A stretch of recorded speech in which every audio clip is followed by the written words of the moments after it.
Welcome, everyone, to the Mentium Matters podcast, where we talk about leadership, life, and the transformative power of mentoring. I am Megan Cummings Kruger, and today we're going to take a look at the intersection of focus and resilience. While resilience is often seen as a personal trait, it is, in fact, a skill that we can all learn, and it has never been more useful. The impact of focusing on who we are, how we choose to face our challenges, is powerful, most especially for women in taking ownership of our careers. So I am delighted to be able to discuss this with today's guest, Maria Kauffman. Maria is a women's leadership expert who delivers transformational opportunities to women seeking positive change in the world. She challenges her audience to leverage their personal brands and pay attention to what most matters at work and in life with her 5 natural steps. Now, Maria began her career as an electrical engineer, has more than 30 years of experience in automation and manufacturing, and it was over the course of her career that she realized she had a strength in both overcoming obstacles in STEM as well as a unique ability to provide problem-solving perspectives to others that enables them to succeed in some of the most challenging environments. So 10 years ago, she became a certified professional coach and an Energy Leadership Index Master Practitioner. Building upon this focus, Maria is also the creative creator and host of the podcast, The Everyday Heroine. And don't worry, we'll be providing a link to her podcast when we post our podcast. Maria received her Bachelor's of Science from Widener University and her coaching certification from the Institute for Professional Excellence in Coaching. Maria currently resides outside the Harrisburg, Pennsylvania region, is the proud mother of a daughter who attends college not too far away. And I am happy to report she is in the midst of mentoring her second Mentium mentee. So all that being said, welcome, Maria. Thank you so much. What a very, very honorable introduction. Thank you, Megan. You are more than welcome. So one of your areas of specialties as a life coach, I know, is career advancement. And so as I referenced in my introduction, you have a 5-step natural framework around this. And given these hectic, chaotic times that we are currently living in, I suspect your clients find it very useful to have a framework to work with. So can you share with us, what is this framework and how have you seen it work for others? Yes, would love to. Thank you. Frameworks certainly are a nice place to get grounded. And certainly I love when these two worlds of coaching and engineering collide together in some fun ways. So in electrical engineering, it's very, very important to stay safe and you'll need a very, very grounded system. In life coaching, it's kind of the same in mentoring, right? So the 5-step framework, I'll just give you the high level, and then we can dip down a little bit into each step as we see fit. But it happens naturally, right? We think about what we want in life. So step number 1 is what I like to call the dream step. Step number 2 is the discover step. 3 and 1 and 2 are basically things that kind of happen really more inside of our heads and our minds. Step 3 is explore. This is where we basically step out into the world and life happens, right? We'll wake up every day and do it all over again. Step 4 is advance, and step 5 is sustain. So those are the 5 steps. If I take a step back and just highlight a little bit more into step 1, what I like to say is, and what we do in the dream step is we create unstoppable goals. And I have found this very, very important, definitely in mentoring, is kicking off a mentor-mentee relationship. Where are we going? I'm here to serve you, right? So help me understand how I can make that happen. So that's a nice intro to those types of relationships. Certainly in the coaching world, then it builds that framework into how I can help and serve. And I like to say, you can't have an unstoppable life without unstoppable goals. So I do have a very, very specific recipe that I have learned over years and years of being a student also in the game of life. and being in that student seat in a lot of these self-development and leadership programs, right? And after a while, you start to think, oh, there's a little bit of a repetition here, right? So with that repetition too, and I love, your lead in here, focus and resilience, help me just focus and build that resilience, because life is definitely hectic. No better way to do that than an unstoppable goal. And usually it takes about, I like to say, at least 1 hour per unstoppable goal. And I challenge my clients certainly to create 3 to 5 unstoppable goals. Once you get 3 to 5, that tends to describe a pretty rich life, let's say. So it takes about a month to do that, to really give yourself that time and to think, oh, okay, I'm really talking about my life. This is not just career goals, but these are life goals, right? And back to that focus piece is because, once we get to the explore step, we know it's coming. How can I help prepare myself, the best I can? So an example can be very easy. And I do like to boil it down once we get into the deep, process of it to really build one out. I simplify it in the end with a 2 to 3 word title. So for example, I want to be director of engineering. That could be just a simple title or an example of an unstoppable goal. And maybe, I'm early in my career, so, an unstoppable goal should be boundless. It should be something that could be 20 years out, could be completely unstoppable. So a title, if that's what you're going for in your career, could be a good example, whatever that is for you. Now, on the personal side, this is one that I will always have, is deeper, loving relationships with my daughter, right? So absolutely, this is something that I will live my whole life working toward and never get to the end, because the end is just literally unbounded. Okay? Wonderful. Those are great examples. Thank you. So then, and that's important because the second step is the discover step. And the focus here is asking yourself, who am I to make my dreams come true?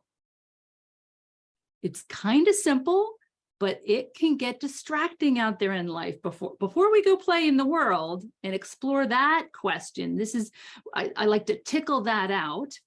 Some of the buzzwords that we hear these days are being authentic, right? And I love to hear that. And I love to hear people talk about that, because it's such an interesting topic. And how can we do that? And that literally is an unstoppable goal, just being authentic, right? And I love to also add a perspective of empowerment. Definitely whenever I'm working with women's leadership and bringing that focus into that realm, because this is where my coaching school comes into play. There's 2 types of energy in the world and 7 different levels. So I like to talk about it as, disempowering and empowering. And it does not mean that we should not either do disempowering acts. I like to talk about acts of empowerment and acts of disempowerment. An example there would be an act of empowerment is being in the middle of an argument and you've got that sense like, oh, this is going nowhere. So what can I do to get out of it, but still stay with it? And one trick is to ask, how can I help you? Because when there's confrontation in that back and forth, that battle, the blame game is definitely an example of a disempowering act. Oh, it's my mother's fault I never got married to the greatest guy in the world, right? It's easy for us to do that. Or it's the boss's fault that I don't get promoted, right? So those acts, literally that thought or those words are acts of disempowerment. How can I serve you as an act of empowerment? I'm saying, listen, I'm going to either get to neutral and then take us both or all of us a little higher. Okay. So that's a gist. One more thing that I do want to mention about the discover step and a little bit about that framework that came from my coaching school, because you mentioned transformation. I'm all about transformation, right? So there are 2 stages, if you will, of transformation opportunities. One is that point in where really empowerment and disempowerment shift. And the easiest way to describe that is if you've ever been in a good mood and you switch to a bad mood, or if you're in a bad mood and you switch to a good mood. That's that point that I'm talking about, right?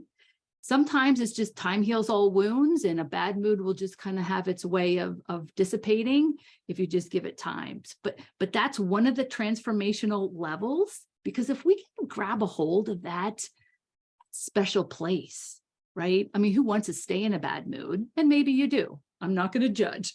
Definitely as a coach, I would never judge that. If you want to stay in a bad mood, then maybe we have to have a different conversation. But, right. So, how can I quickly get out of that when I don't want to be in it? So there's power in learning that. And that's that energy leadership aspect that I love to bring to some of these relationships. And the other one is a transformational point in which there's a world we live in with problems, and there's a world we live in without problems. Right. So a lot of, your multimillionaires, your highly successful people have this, they're better at getting or living in a world where they don't see problems. Everything's an opportunity, right? So it's definitely different than good mood to bad mood. It's more like, ooh, I'm really taking control of my life and this situation. Definitely, it's the opposite of blaming, and it's seeing how you can pivot that place to stay more focused and resilient towards your unstoppable goal. Okay. So that's the discover step. And then, like I said, step number 3 is explore. And definitely in relationships with mentees or clients, this is where, you take those 2 steps to figure out, where we're going and who you are to make that happen. And then you just kind of have to live life, right? Stuff's going to happen. Days are going to come, and we'll see what happens on one aspect, but on the other aspect, this is where SMART goals, I'll say, start. I say never have a SMART goal until you have an unstoppable goal first. That is, and it took me a long time to figure this out myself and learn this. But this is why I teach it, is because, so many times we learn these really neat tricks, and SMART goals are fabulous. But if we're creating SMART goals just to keep us on a distracted path away from our unstoppable goals, that's easy to do, because, life is going to pull you or push you in certain aspects. So that is the explore step. Then the 4th one is advance. Now, for women, typically, this is one I love to focus on. It definitely is an opportunity to build resilience. So in the advanced step, let's say, we wake up every day and we just check in with our unstoppable goal. We answer who we are to make that unstoppable goal come true. We go out into life and we explore and we live it. We come back at the end of the day. So here's where we turn a SMART goal into a SMARTer goal. And the ER on a SMARTer goal is evaluate and redo. So the focus here is making sure that we actually advance, because it happens naturally, actually. This is kind of a truth of life. The question is, do you self-deprecate or do you self-promote? What's that mindset inside your head after you've had let's say, a really bad day? You can turn a really bad day into a worse day by thinking, that you should have done. Not say that you should have done better, but there's a way to do it to discern what you need to learn from before you redo again, and just beating yourself up. Oh, I don't know about, most of the women out there, or even the humans out there, right? What is that self-talk like for you? Because I know when, before and as I'm learning my own, 5 steps, and that's just been days where I just beat myself up too much. And I didn't realize that. I didn't have mentors, and that kind of helped early on. But we're living in some amazing times right now, and it's a lot easier to get that kind of support, certainly through the efforts of Mentium and other organizations and people out there that just really want to help. It's a really good time to be alive. So that's the advanced step. Make sure we are self-promoting and not self-deprecating. And the fifth step is sustain. So just keep in mind, advance is definitely a step in and of itself. Okay. So how we think about our day is one thing. And I'll say a tip and a trick, 3 minutes every day at the end of a day. This saved me once on the job. Journal your accomplishments. Maybe it's literally what you did and count them, right? I spent so many hours doing this, and whatever you do, so it could be also, handling a very difficult conversation. Maybe you're just proud of yourself on the way you handled it. So I took the approach one year. It was a new job, and my manager at the time didn't have a lot of interaction with me. So I thought, oh, that's so weird. Like, how does he know what I'm doing? Right. And I think people want to do a good job. People want to be recognized. I thought, oh man, this doesn't look like it's hidden the trajectory that would benefit me. And if it doesn't benefit me, then it also doesn't benefit my boss and the company, right? It all affects. So I thought, okay, I'm just every day, end of the day, 3 minutes, I'm just going to write down what I did. 1 year later comes to performance review. And I didn't, I'm new to employee. I don't know how their performance review goes, but I had all of the documentation to even look back. I was surprised myself, right? So I had plenty of information to put into my performance review and basically promote myself. And in the performance review, all I remember my boss saying is, wow, I didn't realize what you were doing. And I was so grateful to myself and then to him as well that I could communicate that to him and that everyone could benefit. 3 minutes a day journaling. And I really appreciate that as an example. It sounds so simple, but it is so powerful. And I like both of those sides that you were talking about. Absolutely, your ability to communicate it and self-promote and have tangible examples, but also that other element that you were touching on, which is, I think a lot of us, if we look at our resume, if we're down our career path a while, we'll be amazed and think, did I do that? And so it's also that internal awareness of, it's so easy to look ahead and lose track of all that we did. So it's also such a powerful reminder to ourselves. Yes. So 2 things that I love to talk about. Thank you for the reflection, because we do this in sports and businesses do this too. We're always counting, right? So it's a natural part of the life, very, very natural. But, if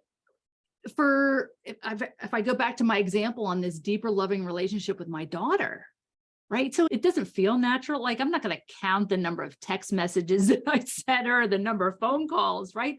But on some level, and then you kind of know, like, oh, this was a bad year between me and my daughter. It was a lot of stress at college and, this, that, the other thing, so but there is something in you, even with some of these personal goals. And what I'd like to say is be the CEO of your own life, take charge of that. And this is where those distractions start to fall away once you gain that clarity on who you are and what you're meant to do in life. Yeah.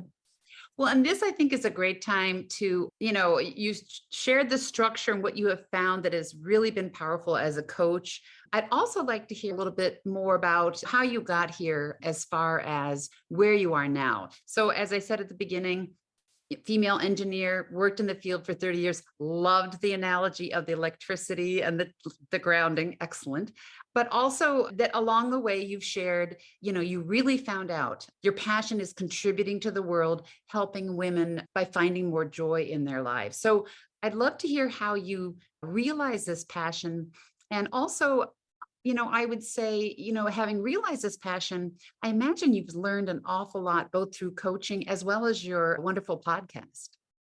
Yes, absolutely. So for me, I think there was always this piece early on in life where I guess felt different. And maybe it's a bit of a natural thing too, to always look out and think that other people have a better life than you do. Right. Yeah. So there was always this sense that maybe I was missing something. And that created a thirst and a craving in me just to explore in so many ways. So I wanted to kind of understand what did make me different. But then, I remember, coming to high school and being very, very clear at that point on some level that I'm good at math. So, when you're in school and you have classmates, and I had older brothers as siblings, right? You do kind of have a sense for, kind of just where you fit. So math was definitely my solid fit. And hanging out with guys was like a very natural fit too. But then there was this other influences from outside and sometimes from adults. So in high school, I'm already accepted to an engineering school. That was clear for me. And that path was one of the solids. But then you start getting these reactions like, well, isn't that a man's world? And I'm looking around and I'm like, wait a minute, like I have two older brothers, and no one's going to tell me compared to them, like what the world looks like. Right. So what are you talking about? Right. Like that was so weird to me on some level, but then on some level, I kind of also, parents very traditional, dad always drove the car, so always paid the bills. So there was, I think, a sense there that I didn't even understand at the time that I kind of wanted to, what's up with this world that we live in, that these things are the way they are. But then, life gets busy, and then I get into engineering.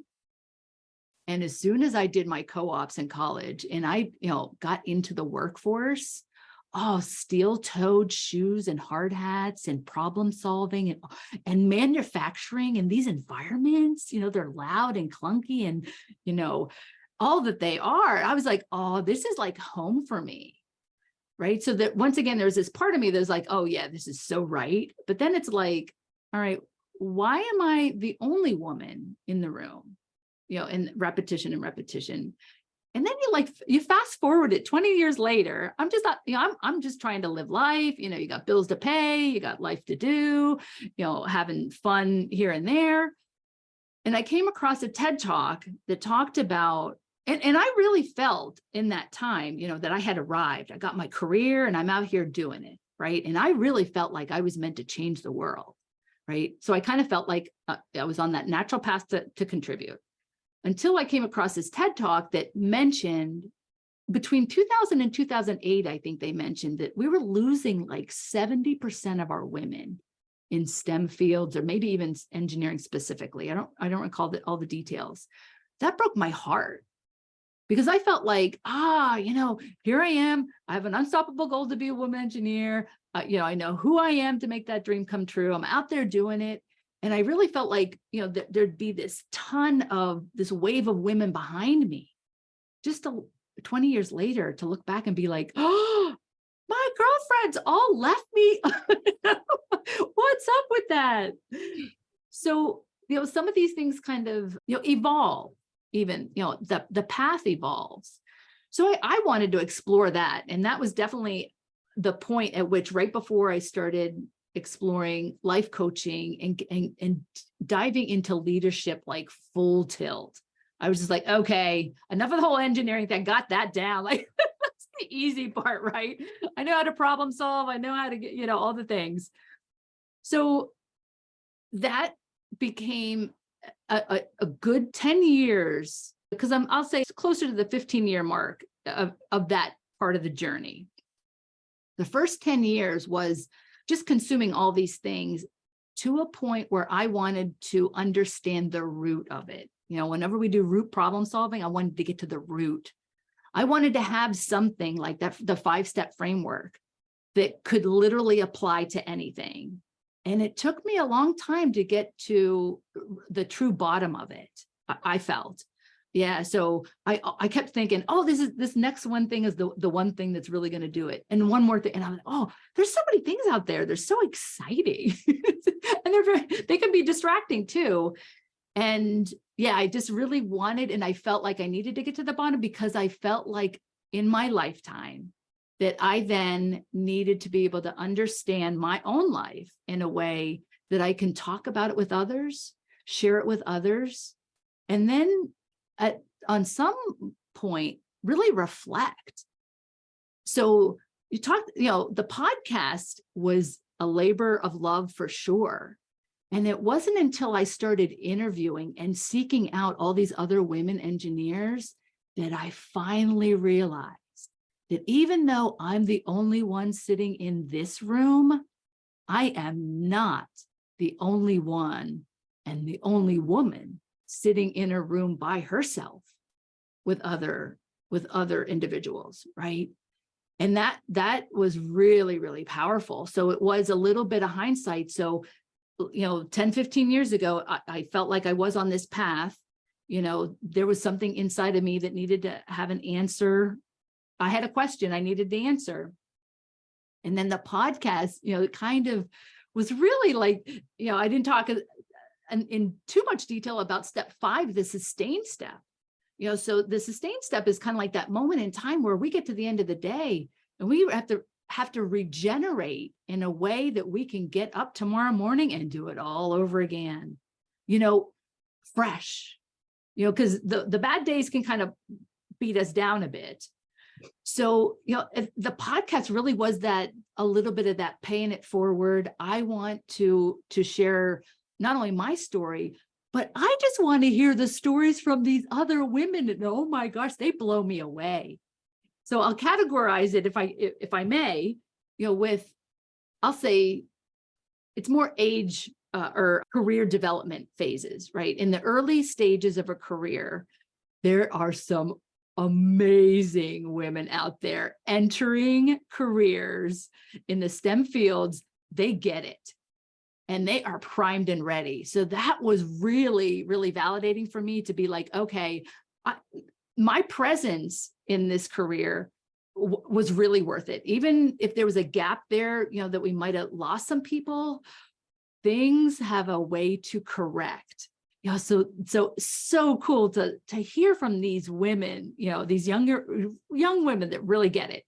And then we'll have like the mid-career women, so they not only do they get it, but they've been in there and they are hyper-focused at a strong element in the 5th step for sustain. They already get it that they should pay it forward. They're already earlier, way earlier than me. They're saying, not only do I need to do this career and have this, but I'm going to make sure that I'm having an impact for these other generations, because we're going to leave this world better than we found it. And this is how we're going to do it. So that's amazing. And then you get up to your more seasoned women in STEM fields, in their careers. Oh my gosh, talk about blow your mind with empowerment. Oh, and they come, and I love it because they have something that they want to say already.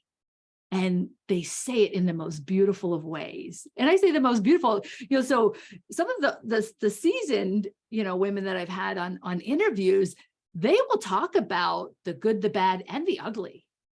And unabashed, and no shame in it, no shame and no guilt. It's like, this is just talking reality. This is what we had to go through.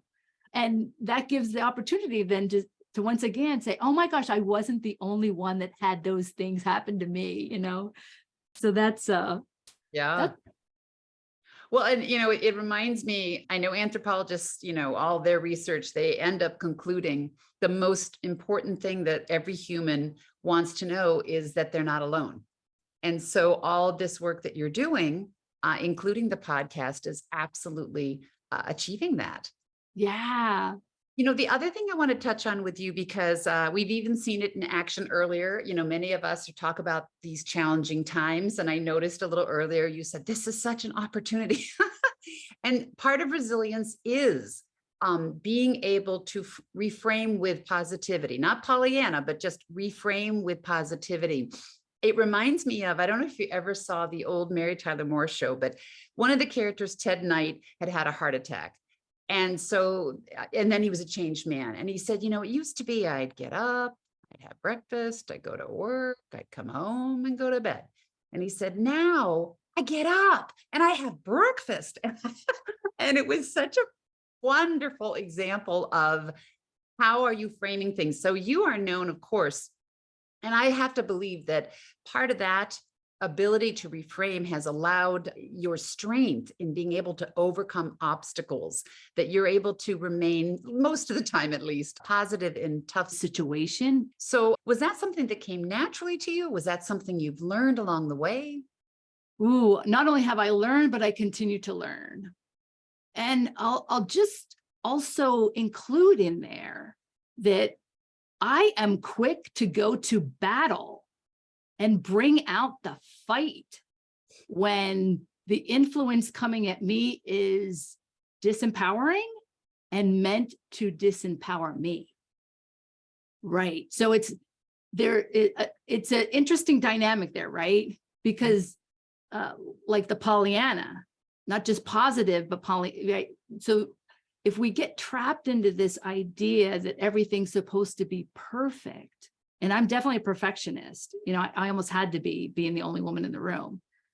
It's a trap, right? So there's a joy in me, and sometimes I actually have to throttle it because there's almost a little bit of not the best kind of joy when I go to battle, because I'm so schooled at understanding the influences that are meant to attack and disempower.